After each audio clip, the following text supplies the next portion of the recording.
Yeah, let me reply with who I am. I'm Markos Panoudakis. I come from Greece. I've been living here in Bulgaria for almost 5 years. And from the beginning, from the beginning that I came to Bulgaria, I was involved with archery, with horseback archery, in one of the local places where this is practiced. Okay, tell me the legend about the wild deer. So there is a legend, very interesting and very beautiful legend about. It's about archery. It's about the origins of the Central European countries, people who live in these countries. It is fabled, and it's historic, of course, that nomads from the Eurasian steppes, riding horses and using bows, came on a big journey, on a big move of whole people to the Central Europe. And these people were probably the ancestors of modern Bulgarians, as they are of modern Hungarians also. And this legend says that one of their princes, who went with his party of friends hunting, saw a very wonderful and beautiful white stag, a male deer. So the hunting party, tried to capture it, and they tried all the techniques they had. They tried to round it, they tried to charge at it, but it was very elusive. It was always running away from them. And it was so beautiful that these people never stopped the hunt, never stopped running after it. So they were chasing it the whole day, trying to capture it, and every evening they saw it far in the distance, and they see the sun setting between its horns. And they were riding and hunting this beautiful beast for many days, probably many months. They had completely lost track of time and track of space, until after many days, after many chases, they found this wonderful place, a wonderful valley. And as they saw again the sun setting in between its horns, they decided to stay there forever. So this is a very well-known fable about this move of people from the steppes to Central Europe. And for me it rings very nicely in my heart. I feel very close to this legend. And I feel like I chased my own stag coming here to Bulgaria. Mm-hmm. Tell me about the losing of time and distance when you... Yeah, your question is about this experience. Yes. Like in the fable, when you chase something, or let me compare it with archery, the experience is like there is no distance and there is no time. And actually this is what for me is very important. That's why I'm practicing archery. I'm trying to have this feeling, chase this feeling, where you really lose time and space. And with archery it's a peculiar thing, because your object, let's say your target, is far away. So there is a distance, there's a space between you and this target, and there is also some time involved. But in the archery process, at least like I practice it, what happens is you actually become very close with a distant object, and actually there is no time. There is no time between what you want to do and what happens.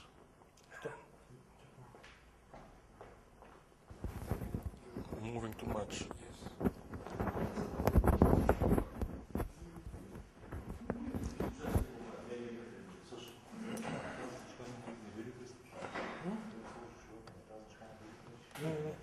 Всичко окей, благодаря ти. Продължаваме. Стоп! Тишина, моля. Да. So this experience, is very unique. I cannot really explain it. You have to be doing it to actually understand what is involved, but perhaps try to imagine seeing something far away, and by focusing on it, by putting your energy there, bring it very close to your heart and really understanding. For me, this is the essence of archery. Where the shoot comes from? Yeah, so the question is what is involved in shooting an arrow from a bow. And for me, the important thing is the energy involved. You know, this is a bow.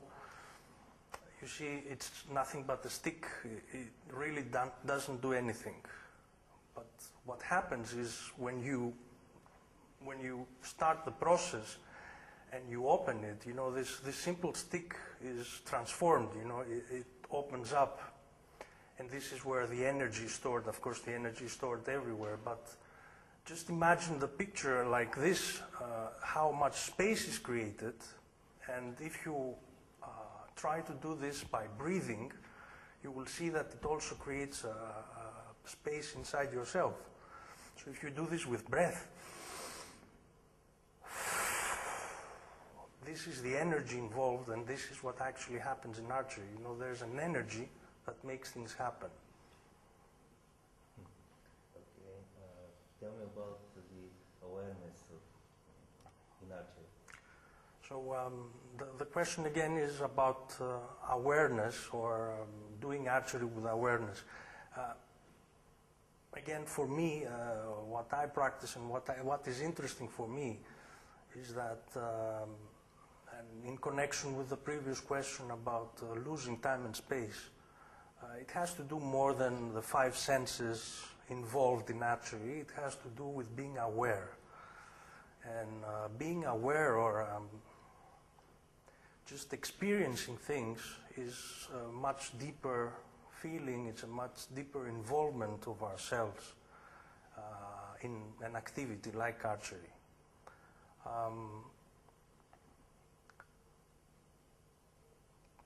Perhaps I can show you, let's say, some practical steps or some practical movements that at least they're helpful for me.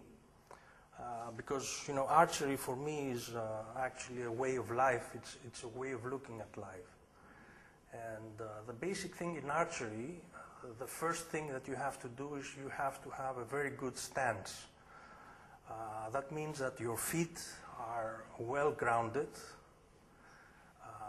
to provide a stable position, but the rest of the body is very loose. There is no tense muscles, there is no tense form in your body. So what is helpful is you perhaps try to imagine that you are holding a big ball, you know, and this sinks down to your gut, to the, let's say, the hara point.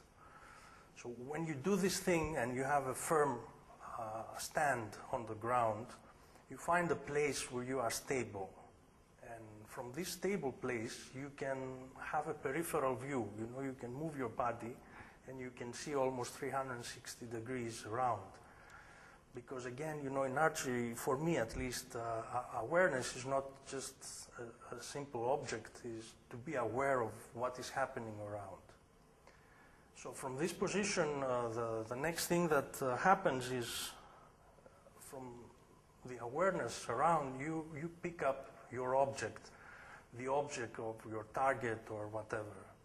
So when you do this, you know, your focus suddenly goes, your energy is going there to that object. And it's the most simple thing for your body, you know, just to raise your hand towards where you're looking. And this is the basic position of holding the bow. It's just, you know, with your body showing where your energy, where your focus is. The important thing in all this process is that you should try, you know, to be loose. It shouldn't be an effort, you know, to do something, because then everything, you know, starts to be shaky. And I will talk about this because this is the important thing for me also. But from the focus point, the process in archery is to draw like we did before. What happens is that you open up and the energy starts flowing, you know, and the parameter or the factor that controls this process is breath. So by drawing, what we're doing is we open up with our breath, we inhale. And then we create this energy that needs to be released. It's the same technique, you know, when there are a lot of techniques to target in archery. But one technique is instead of trying to shoot something, you imagine your arrow being drawn from that place to your heart. And then simply release it and it goes back again where it started. So this is the important thing for me, you know, the energy that you create, then you just have to release it and it goes back to where actually where your energy is pointing. And this is, let's say, effortless archery. You don't really have to do anything. You are an observer, you are aware of things happening, and this is again where time and space doesn't really matter. In all of these steps that I talked about, you know, what I see is the problems that I carry within me, and these problems, they spring out in every step. You know, the fears, the agonies, the need to control and the need to grasp on things is becoming very evident in archery. So when you draw, you know, we usually have a tendency to resist because of our inner fears. Things that we don't see, they are in our subconscious. But they become evident when you do this, you know. So the first thing is you see the body changes. You're not really want to do this, and your body from a stable and relaxed position starts to take a different shape.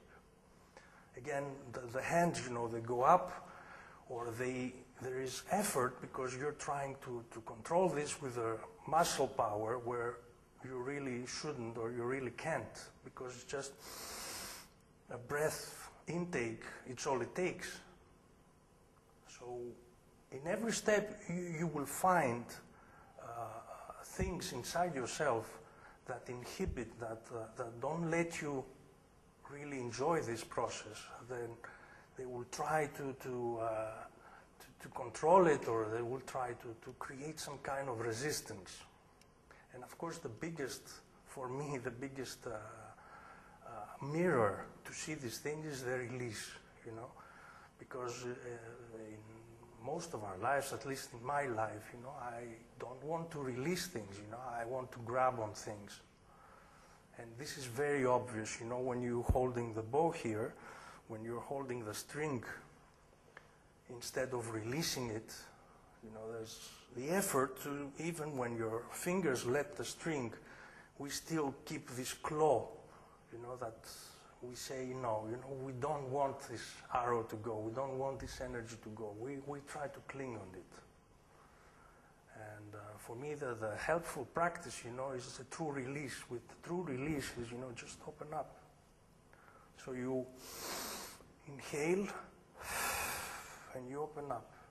And things happen by themselves, you know, because this energy is not the bow, is not the arrow, is not your physical strength. It's the intake of breath, which is a vital energy, and the release of breath, and things happen by themselves. And you don't even have to see where the arrow is going, because, you know, your whole body is pointing there. If you don't resist it some way and change your position, the bow and the arrow will go straight forward where you're pointing, where your body is pointing. Can you feel when... If you mute you... Okay, we need to change the tape. Tell me, do you feel when you have done the right shot before the... So the question is how to identify a successful shot, right? I will speak about me, you know. Successful shot, and coming back to the previous replies I gave, you know, successful shot is a feeling, is not a result. And that feeling is, again, because you've experienced the process and an energy, and not because of the result of this energy. So if you put a big effort to try and hit the bullseye, if you try to hit the center of the target, or if you try to hit whatever target you have, if you try to control the process and put your effort into doing it, it is very difficult. You know, it takes many years of practice, of everyday practice, and you know, this is also an Olympic sport. You know, the competition is very hard. You know, they're trying. You know, there's a lot of let's say pressure there. But for me, a successful shot, as I described it, is to, with awareness, with the right stance, with a relaxed feeling, identify something that you want to bring close to you, and you draw it to your heart, you draw it to yourself. You know, this is what happens. And then, you know, you just, when you've come in touch with this thing, you just release the whole thing, you know, you release everything. And this for me is the experience of archery, where and where my effort, let's say, effortless effort is, you know, to really try and understand, because as I told you, this is a way of life for me. What am I doing, you know, in my life? I am identifying different targets. I am trying to communicate with them. I'm trying to understand them. I'm trying to bring them inside my heart. And then at that point, I just need to release them. I just can't own these things. I can't own the experience, you know. This is for me the very important thing. And there's a big, let's say, a lot of steps of practice. There's a big practice theme where you do these things. And I also practice horseback archery, where it gets a little more complicated in the sense that not only you have the bow, but you have a horse underneath yourself, riding, galloping, and you need to, there you need to really lose this intellectual concept of control, because you really can't control anything. The horse is running very fast, the target is passing by very fast, and you need to shoot, I don't know, 7 or 8 arrows there. The important thing again for me is the feeling. And this feeling is not an accomplishment, it's the feeling of really seeing that you are an observer in all of these things. Your part is not to control it, your part is not to make a success out of it, but it's just to observe. And this process really helps me to find this place where I'm an observer of life. Okay, the hero of our movie, he's totally blind, and he's very good in archery. What do you think about blind archers? The question again is about the person for whom the movie is about, who is a blind archer, and how would I, what is my opinion about people who are practicing archery without one of the major senses. Well, I really don't know how this person feels. You know, if he's practicing archery, I believe he has this feeling, and I believe again that he's very close to what I'm trying to do. You know, to have a feeling. He's not really interested, perhaps, to see if he's shooting the bullseye, because he cannot see a bullseye. He cannot see a center. But the experience is there for everyone, for people with impaired hearing, impaired vision. The experience of archery is there.